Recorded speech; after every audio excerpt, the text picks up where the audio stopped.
स्वामी समर्थ. जय जय स्वामी समर्थ. या वर्षी 2026 हे वर्ष आपल्यासाठी खूप खास असणार आहे.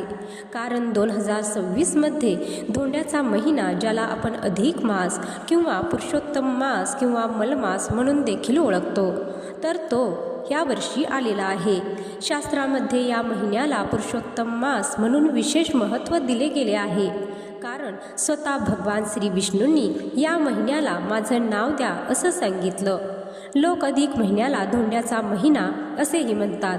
या महिन्यामध्ये केलेले जप, तप, दान, धर्म, पूजा, स्तोत्र, पठण याचं फळ हे अनेक पटीने वाढतं असं शास्त्रात देखील नमूद केलं आहे. तर आजच्या व्हिडिओमध्ये आपण या वर्षातला सर्वात विशेष, सर्वात फलदायी मानला जाणारा हा अधिक मास म्हणजेच पुरुषोत्तम महिना हा नेमका कधी सुरू होतो, कधी संपतो, याचं महत्त्व काय आणि या महिन्यात नेमकं काय करावं, कोणत्या चुका टाळाव्यात, तसेच या महिन्यामध्ये कोणकोणत्या महत्त्वाच्या तिथी या आलेल्या आहेत हे आज आपण व्हिडिओमध्ये पाहणार आहोत. त्याबद्दलची संपूर्ण माहिती आज मी तुम्हाला अगदी साध्या सोप्या भाषेमध्ये देणार आहे. तर व्हिडिओ शेवटपर्यंत नक्की पहा. तर एका वर्षात 12 महिने असतात, जानेवारी ते डिसेंबर. मग हा एक्स्ट्रा धोंड्याचा महिना येतो कसा आणि हे कसं ठरवतात, कशावरून ठरतो हा अधिक मास किंवा धोंड्याचा महिना, तर चला जाणून घेऊया. तुम्हालाही एक गोष्ट माहीत आहे का की लीप वर्षामध्ये एक दिवस वाढतो, पण आपल्या हिंदू पंचांगामध्ये एक संपूर्ण महिना वाढतो. आणि हे का होते? कारण चंद्रवर्ष आणि सूर्यवर्ष यांच्यात जो फरक आहे तो जुळवण्यासाठी हा अतिरिक्त महिना जोडला जातो. चंद्र 12 राशींची प्रदक्षिणा साधारण 28 किंवा 29 दिवसात पूर्ण करतो, तर सूर्य एका राशीत जवळजवळ 30 ते 31 दिवस थांबतो. तर दुसरीकडे भारतीय गणना पद्धतीनुसार सौर वर्षात 365 दिवस आणि चंद्र वर्षात 354 दिवस असतात. आणि अशा प्रकारे एका वर्षात चंद्र आणि सौर वर्षात 11 दिवसांचा फरक असतो आणि 3 वर्षात हा फरक 33 दिवसांचा होतो. आणि हे 33 दिवस 3 वर्षांनी अतिरिक्त महिना बनतात. हे अतिरिक्त 33 दिवस एका महिन्यात जोडले जातात, ज्याला अधिक मास असे नाव देण्यात आले आहे. आणि असे केल्याने व्रत उत्सवाची तारीख अनुकूल राहते. तसेच पंचांग किंवा हिंदू कॅलेंडर सूर्य आणि चंद्र वर्षाच्या गणनेवर आधारित आहे. अधिक मास हा चंद्र वर्षाचा अतिरिक्त भाग आहे, जो 32 महिने 16 दिवस आणि 8 तासांच्या फरकाने तयार होतो. आणि हेच अंतर भरून काढण्यासाठी किंवा सूर्य आणि चंद्रवर्ष यांच्यात संतुलन निर्माण करण्यासाठी हा अधिक मास येतो. जगातील प्रत्येक जीव हा 5 घटकांनी बनलेला आहे: जल, अग्नी, आकाश, वायू आणि पृथ्वी. ज्या काळात व्यक्ती धार्मिक कार्यासह ध्यान, योग इत्यादीद्वारे आपल्या शरीरात उपस्थित असलेल्या या पंचमहाधातूंचा समतोल स्थापित करण्याचा प्रयत्न करतो, आणि तो काळ म्हणजे अधिक मास. आणि म्हणूनच अधिक मासादरम्यान केलेल्या कामांनी दर 3 वर्षांनी परमशुद्धता प्राप्त केल्यानंतर व्यक्ती नवीन ऊर्जेने भरून जातो. इंग्रजी महिन्यानुसार जर सांगायचं झालं तर 2026 वर्षामध्ये अधिक महिना हा मेमध्ये आलेला आहे. 17 मे 2026 वार रविवार या दिवशी अधिक मासाला सुरुवात होत आहे. आणि मराठी महिन्यानुसार जर सांगायचं झालं तर ज्येष्ठ महिन्यामध्ये अधिक मास हा आलेला आहे. 17 मे 2026 रविवार या दिवसापासून अधिक ज्येष्ठ महिन्याला सुद्धा सुरुवात होते. आणि याच दिवसापासून आपल्या अधिक मासाला सुद्धा सुरुवात होत आहे. आणि अधिक मास हा 15 जून 2026 वार सोमवार या दिवशी संपत आहे. अधिक मासामध्ये 21 मे 2026 वार गुरुवार या दिवशी गुरुपुष्यामृत योग सुद्धा आलेला आहे. तसेच आश्चर्याची बाब म्हणजे 2026 या वर्षात अंगारकी संकष्टी चतुर्थी ही 3दा येणार आहे. बघा, हे अत्यंत शुभयोग मानला जातो. अंगारकीच्या उपवासाचे फळ म्हणजे शास्त्रात लिहिलेल्या सर्व संकष्टी चतुर्थींचे एकत्रित पुण्य होय. आता आपण या महिन्यामध्ये काय करावे आणि काय टाळावे हे जाणून घेऊया. नंबर 1, श्रीमद भगवद्गीतेचे मनापासून वाचन करावे. या महिन्यात विष्णू सहस्त्रनाम, पुरुषोत्तम मासाची कथा, श्रीरामचरित मासातील काही विशिष्ट पाठ तसेच पुरुषोत्तम नावाच्या गीतेतील 14व्या अध्यायाचा रोज अर्थासह पठण करावे। तसेच दररोज किमान 108 वेळा ओम नमो भगवते वासुदेवाय या मंत्राचा जप करावा। पण जर एवढ्या मोठ्या स्तोत्रासाठी तुम्हाला वेळ नसेल तर फक्त मंत्र जप केला तरी देखील तेवढेच पुण्यफळ हे मिळतं। नंबर 2, या महिन्यात शक्यतो एक वेळेचंच अन्न घ्यावं असंही काही परंपरेमध्ये सांगितलेलं आहे। यामुळे शरीर हलकं राहतं आणि मन जप तपासाठी स्थिर होतं। नंबर 3, या महिन्यात दानाला विशेष असं महत्त्व आहे। गहू, तांदूळ, मूग, दूध, दही, तूप, आवळा, तांदळाच्या पिठाचे पदार्थ, जिरे, साखर, खजूर अशा सात्विक वस्तूंचं दान केल्याने गृहदोषही शांत होतात आणि याचबरोबर अधिक मासामध्ये दीपदान अत्यंत शुभ मानलं जातं।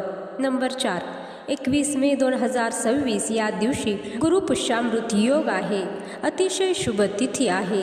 या दिवशी काहीही खरेदी केलं, विशेषतः सोने चांदी हे खरेदी केलं तर ते अनेक पटीनं वाढत जातं असं शास्त्र सांगतं। धोंड्याच्या महिन्यात लोक अगदी पायातली जोडवीसुद्धा खरेदी करतात। चांदी लक्ष्मीप्रिय असल्याने या मासामध्ये चांदीच्या वस्तू घ्यायला खूप चांगलं मानलं जातं।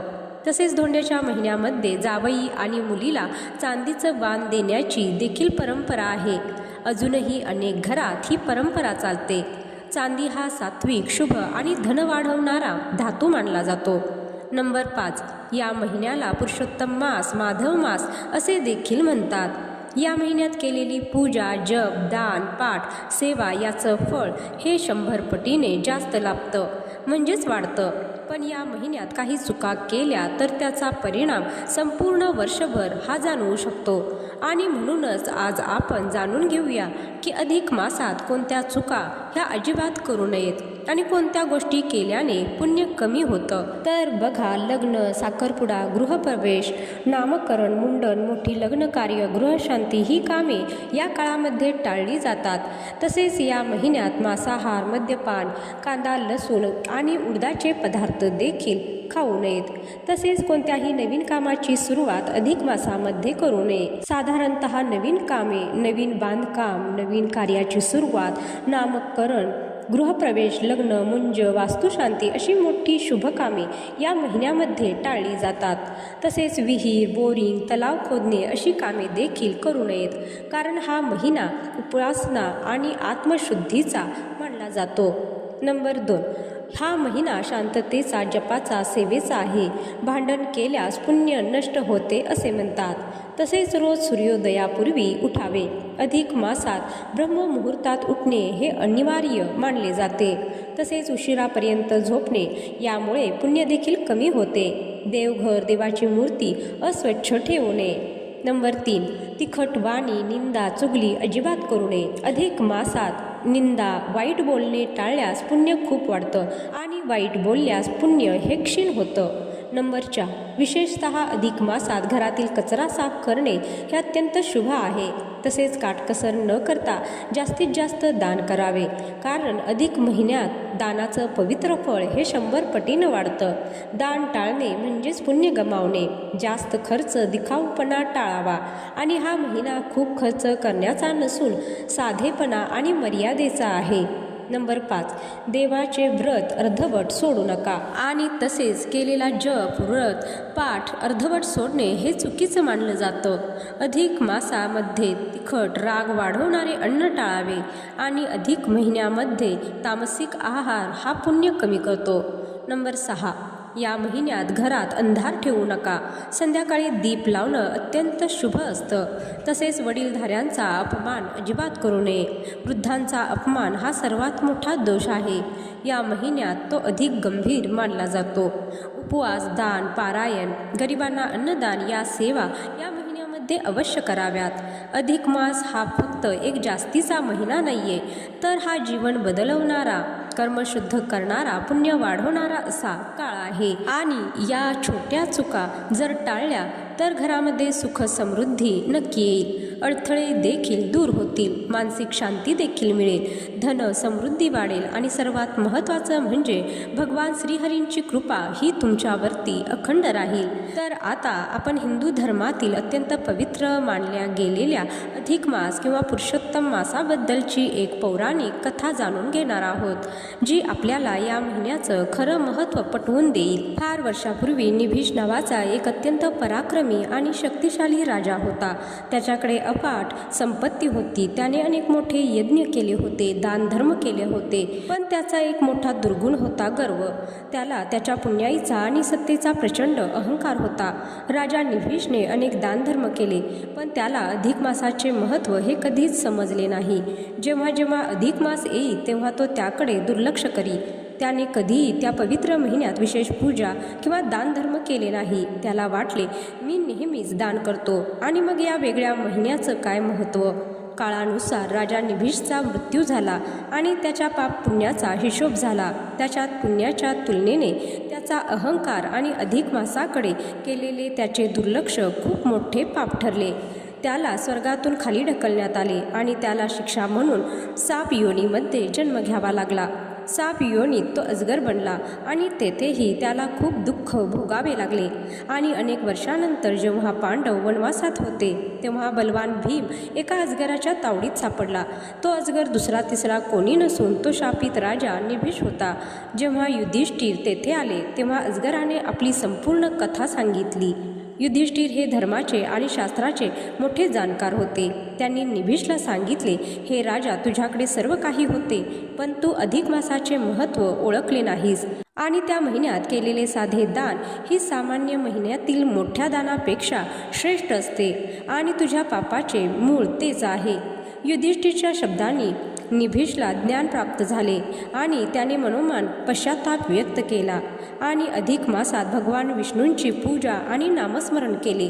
त्याच्या खऱ्या भक्तीमुळे आणि पश्चातापामुळे त्याला अजगराच्या रूपातून मुक्ती मिळाली आणि त्याला पुन्हा स्वर्गात स्थान मिळाले। तर मंडळी, या कथेचा बोध काय आहे तर अधिक मास हा केवळ कॅलेंडरवरचा अतिरिक्त महिना नाहीये, तर तो आपल्या पापाचं क्षय करण्याची आणि भक्ती वाढवण्याची एक सुवर्ण संधी आहे।